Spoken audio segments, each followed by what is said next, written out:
Madam Speaker, Honorable Prime Minister, Honorable Leader of the Opposition and Honorable Members. Today, Madam Speaker, I'd like to say that I'm a very proud person. I am an overjoyed person. I have a lot of joy that I can stand up here this afternoon to give my support to a budget that is for the people of this country. Some of the things that we have heard so far from the members of the opposition is that government lacks a vision. I think government's vision is very, very clear, and it is embodied in the kinds of things that we have made sure that are found in the Constitution. In all the socio-economic rights in the Constitution, that is what this government stands for. It's a government that stands to build a better Fiji, not for only those of us that live today, but those that follow us. All of our decisions, everything is based on that premise. Something that is for the ultimate benefit of everybody, wherever they are in this country, male or female, whole-bodied or not so whole-bodied, young or old, those that are live today and for the future. That's why, Madam Speaker, I'm very, very glad that I can be here to support this. And I must tell the Honorable Attorney General and Minister of Economy that he and his team have done a wonderful job for putting together this budget that is for the benefit of all of our people. And it is based on building the successes of our unprecedented, this is a term that we've said over and over again, unprecedented economic growth and mapping a future that all Fijians can benefit from and that remains true to the Fiji First vision of building a better Fiji for all, not only for some, for every single person. On this side of the House, we do not demarcate according to race or religion or any other criteria. We are here for everybody in this country. That vision has not changed, and the Fiji First government will make sure that that vision remains our guiding light. Madam Speaker, employment is a global challenge. In 2016, the global unemployment rate stood at 5.7%. Our 2010 and 2011 unemployment survey had our unemployment rates at around 6.9%. I understand that the latest survey is coming out shortly towards the end of this month, and I expect that that unemployment rating will have dropped from 6.9, perhaps around 6 or below 6. Even though, despite the fact that in the makeup of our labor market, we have around 65% of our workers in the subsistence or informal economy, but all the indicators show that, that employment has been picking up. And this again is a direct consequence of the economic growth that we've had. The premise follows: if you grow your economy, if you have confidence in the economy and more people are investing in the economy, there's more likelihood of jobs being created. The 2030 agenda, Sustainable Development Goals, includes Goal 8, which focuses on decent work, employment creation, social protection, rights at work, and social dialogue.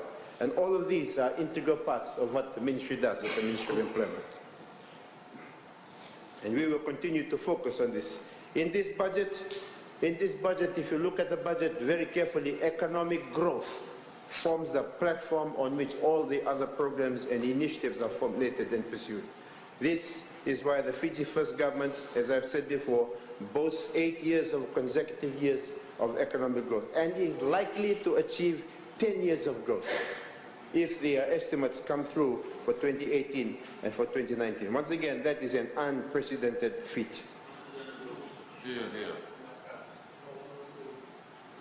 As I mentioned before, Madam Speaker, there's been a lot of talk about the national minimum wage. And some sentiments have been expressed by the Honorable Rondondro, the two Honorable Rondondros, and a few other speakers. But I must say that, as I mentioned before, when government tries to put together something on national minimum wage, we're not just trying to do something to appeal to populism. We always think about the long-term effects of every single thing that we do, and that includes the notion of national minimum wage. The national minimum wage has been increased from $2.32 to $2.68 for the most marginalized workers in our society. That includes the people that are working in your dalo patches, the people that are looking after babies. If we increase the national minimum wage too much, what is the possible effect of this? These are the kinds of things that you have to think about. You cannot just come and bandy around the figure of $5 or $6 or $7. You have to think about the implications on our economy today and economy in the future. Implications in terms of inflation.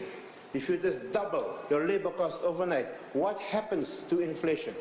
what happens to the competitiveness of the companies that employ people, especially at the small and micro enterprises? Will we be able to sustain it? These are the kinds of issues that we ask ourselves. We cannot price ourselves out of the market. So, and also, Madam Speaker, when you're thinking about the implication of national minimum wage on our most marginalized, you also have to think about the other programs that government has put into place to help the most marginalized. You've got to look at the elements of social wage. Government has put up a system where we have targeted assistance for those that are the most marginalized. What am I talking about? Assistance for education, assistance for health, assistance for subsidizing of electricity costs, subsidizing of, what's the other one? Electricity and water, bus fare, all of these things. These are targeted assistance. Targeted assistance at the most marginalized. So government wants to achieve two things at the same time. We want to have continued economic growth, but make sure also that the most marginalized are not left to be squandered away. There is targeted assistance focused on them. The Honorable Rondoro has talked about, she's mentioned the fact that she just looked at the budget for the Ministry of Women and said that that budget is an indication of the fact that we don't pay attention to women. But you can't just look at what's in one ministry. There's also things in other ministries, in the Ministry of Health, the Ministry of Education, the wheat bix for the children, all of these things, they're helping children. You've got to have a holistic view of looking at the budget. You can't just have focusing on one particular aspect and think that that provides a picture of the whole estimate. So you really, really, really have to wake up and look at the whole budget as a whole. The budget also highlights the importance of addressing youth unemployment. That is categorized as those that are aged 15 to 24 years. And we know that globally, this has been a major issue globally. There have been countries in the world where youth unemployment has reached up to around 40%, 25% in some parts of Europe. The latest estimates that we have here in Fiji, that it was around 18%. We hope government through the programs that we have and our emphasis on education, the YES program, that has been put into place for the development of micro and small economic enterprises, that all of these things will give more opportunities for our young to be able to acquire employment for themselves. The opposition harps on and on about raising the retirement age to 60. But what happens to the youth entering the labor market? Are you saying that you don't pay attention to the youth of this labor market, the youth of Fiji? The youth of Fiji are listening. The youth of Fiji are listening to this debate. This government focuses on all parties. Make sure that you look after the old ones and also the youth, so that they come in and that they can have opportunities for, not just keep the jobs for those that have reached the age of 55.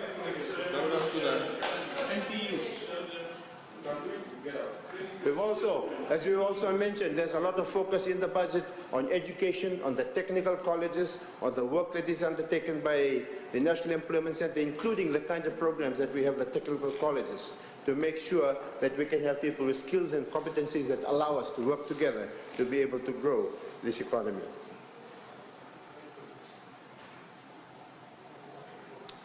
Our ministry, Madam Speaker, during this budget will also allocate a total of 400,000 for apprenticeship schemes. And this is a very important program that works hand in hand with the technical colleges that are under the Ministry of Education.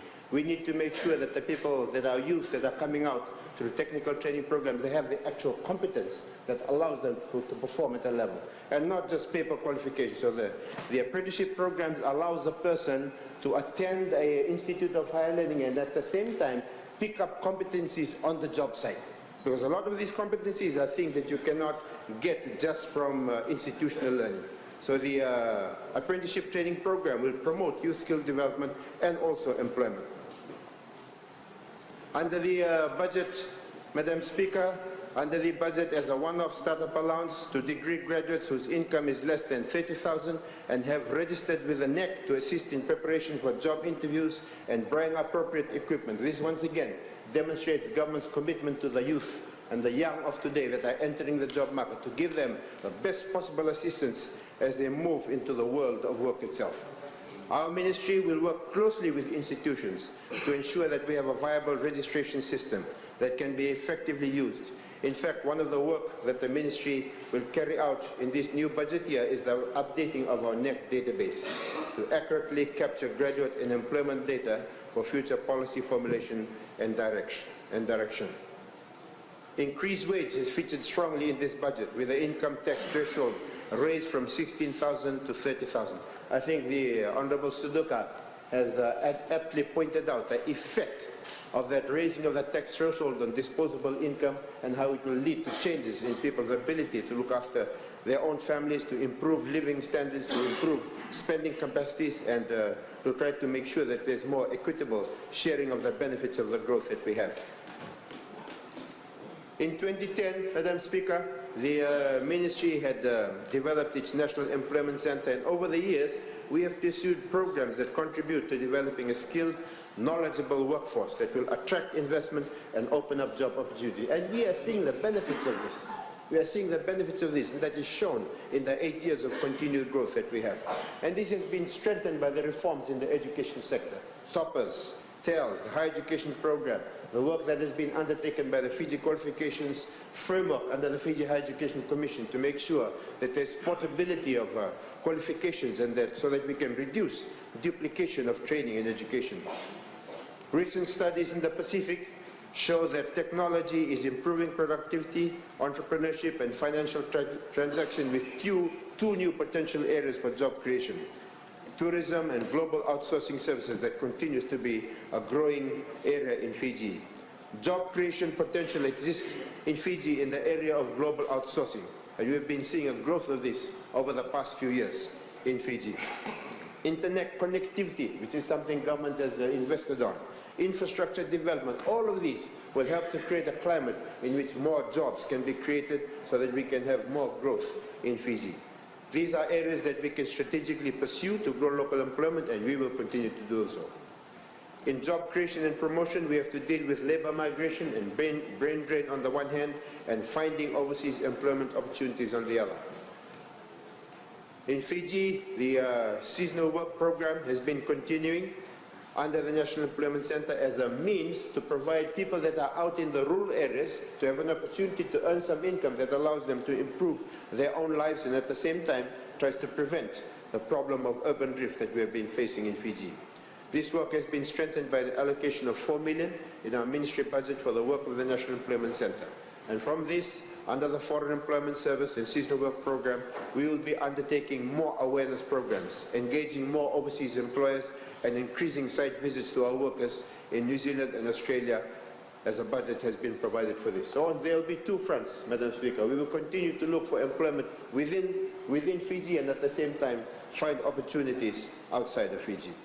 Since the inception of this seasonal work program, we have been able to send 767 workers to Australia and New Zealand. There are a lot of opportunities. Some of these people, one that I met last week in New Zealand, in his first season, he was able to save $20,000 that he took back to his rural community. So those are the kind of things that people can save when they go on the seasonal work. Government is committed to pursuing employment growth and employment promotion through the employment creation services under NEC in local employment, including self-employment promotion, volunteer service, and foreign employment. Under our volunteer service program, we have been able to send volunteer teachers to the Republic of Marshall Islands, Kiribati, Tuvalu, Vanuatu, and Nauru. We are looking to expand this into the area of sending curriculum developers as per the request, and recently we'll be looking also at sending volunteer nurses to Tuvalu. This offers opportunities for us to share work experiences with our neighboring countries.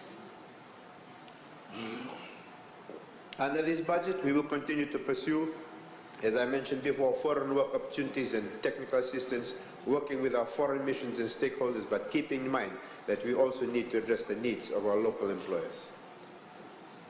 Government has now got a strong emphasis on micro, small, and medium enterprises, and this will continue to rise. We have the programs that have been undertaken by the Ministry of Trade, where there have been more than 6,000 entrepreneurs assisted with a grant funding of up to $6 million. We have heard also about, in this budget, about the Youth Entrepreneurship Scheme that will provide grants to youths that have good ideas that will allow them to grow jobs and also to grow opportunities for themselves and for their family. Discussion on employment growth will not be complete without mentioning the most pressing issue that threatens human existence, and that is climate change. And that is why we on this side of the House are thankful that our leader, the Prime Minister, is leading the charge on climate change to make sure that life can be sustainable in the Pacific Islands. And I think we are all very grateful for that. And we are seeing also under this 2018 budget that there are many climate-sensitized programs that support our COP23 program, a role that our Honorable Prime Minister will be taking on in November in Bonn, in Germany.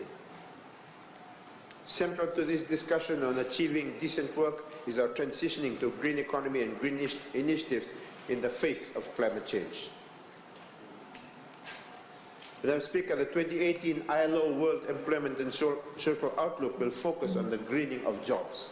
In Fiji, we have adopted a green growth framework, which is a commitment to integrating green growth into development efforts. A green economy of low carbon emissions, resource efficiency and social inclusion can help achieve sustainable development, create job opportunities and eradicate poverty. The Asian Development Bank and the ILO report that in response to effects of climate change, an area of potential growth for the Pacific and Fiji is green jobs in the area of ecotourism and sustainable agriculture. And we've already heard from the ministers of both of these sectors talking about what they intend to do in those areas. Government is focused on generating employment that is relevant, decent, and contributes to sustainable development. Under the new budget, the Ministry will promote the advancement of potential green job areas. Just like to get back, Madam Speaker, back to this issue of the national minimum wage, which a lot of people have been talking about. As I mentioned before, about 2/3 of our population in this country are working either in the subsistence or the informal sector. The wage increase from $2.32 for $2.68 per hour, as I mentioned before, is for the unskilled in our society, those that do not have skills.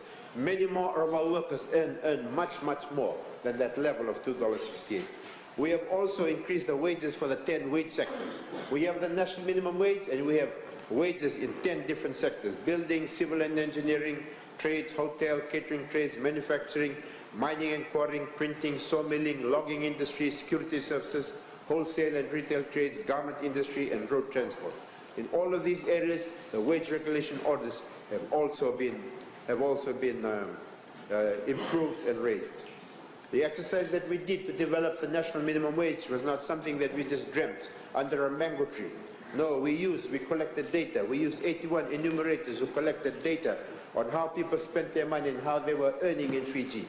Working together with this group of people, we were able to get the data to make sure that when we put in a national minimum wage, it will be something that is sustainable. And it also need to take into account the social wage components of what government has already done. As I mentioned before, free education, subsidized medicine, subsidized bus fare, electricity, scholarships, all of these things need to be taken into account. Madam Speaker, when they did the analysis and they look at working poverty, people that are working and still in poverty, they found, and this is the feedback from the people that we interviewed themselves, they found that working poverty decreased by 70%. 70, not 17, not 07, 70%. This is the feedback from those that are in working poverty. The social wage component was able to improve their lives up to 70% reduction in working poverty. That is the feedback from the people that we have.